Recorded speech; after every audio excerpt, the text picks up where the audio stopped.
The story of 261 Fearless starts in 1966 at Syracuse University, where 19-year-old Catherine Switzer was studying journalism. Unable to find a women's running team, Switzer was forced to train with the men's cross-country team alongside coach Arnie Briggs. Tired of hearing recounts of success stories from the Boston Marathon, Switzer teamed up with Briggs to run the race. At this point in history, no woman had officially run the marathon. On April 19th of 1967, Switzer and 3 other mates united to run the marathon together. At the start line, Switzer experienced much support and surprise from the surrounding runners. She smiled proudly and felt ready to conquer the upcoming 26.2 miles.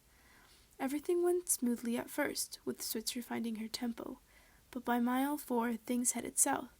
From behind, Switzer could hear the rumbling of a truck, and at first glance, it held a handful of photographers and reporters. What Switzer did not know at that moment was that Jock Semple, director of the race, was blowing steam at seeing a woman in his quote-unquote race.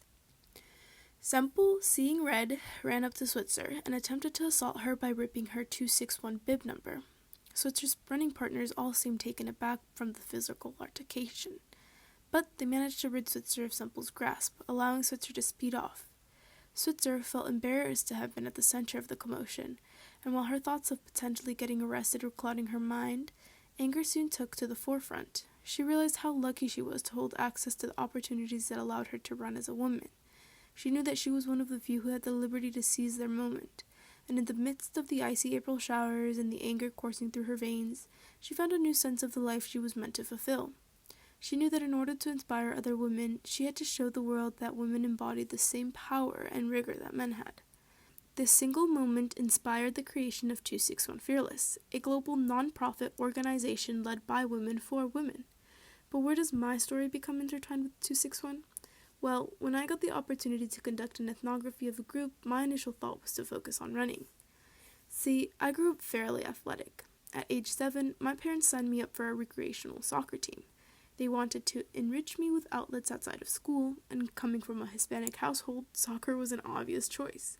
I loved the objective of the game, but most of all I enjoyed having a secluded group of friends outside of school, a group that shared a love for the game just as much as I did. The girls I met were quirky individuals who had their own interests and aspirations. Some viewed soccer as a pastime, and others had already manifested a dream of entering the big leagues. Being surrounded by a range of diverse perspectives as a young girl proved to be one of the most formative experiences in my childhood. I think it nurtured the curiosity in me, that piece of me that enjoys people watching and conversing with strangers. It's also the experience that has given me open-mindedness. In practice, we were just young girls united by one thing. There were no cliques, hierarchies, or sense of a status or role that wasn't soccer-related. We saw each other as a team, and that feeling of not being judged and being able to simply exist was crucial in developing my own personal attributes, as well as the friendships and close bonds that otherwise may not have formed. When the world shut down to the pandemic in 2020, I was forced to put soccer at a standstill. The isolation from my soccer community left me feeling melancholy. Social media acted as a bridge between people during this time, and I had noticed that my platforms began to fill up with running content from all over the world. Running was primarily an independent sport, and I gravitated towards the community more than anything else. I noticed the amount of support exchanged between the public and the creator in the comments, men and women uplifting each other, people of all economic and ethnic backgrounds coming together to partake in something that everyone enjoyed. I was fascinated to learn more about how running was the common unifier, just as soccer was for me as a young girl. During my time with 261 Fearless, what made the strongest impression was how these women embraced each other so lovingly. They interacted with words of affirmations and physical touch to build a space that is welcoming and safe. And what was expressed in online group chats and media posts was also relayed in person. I came in thinking that the group was for runners only, but was pleasantly surprised to see women of all ages and ethnic backgrounds. There was something for everyone. The coaches accommodated their meet runs to the needs of their cohort. Morning and afternoon walks were for women who may have a harder time mobilizing. Local and global marathon information is shared to the women who have the stamina and hunger to compete. And a charity team position is offered to beneficiaries who may not want to partake in the actual training but still long to support the organization.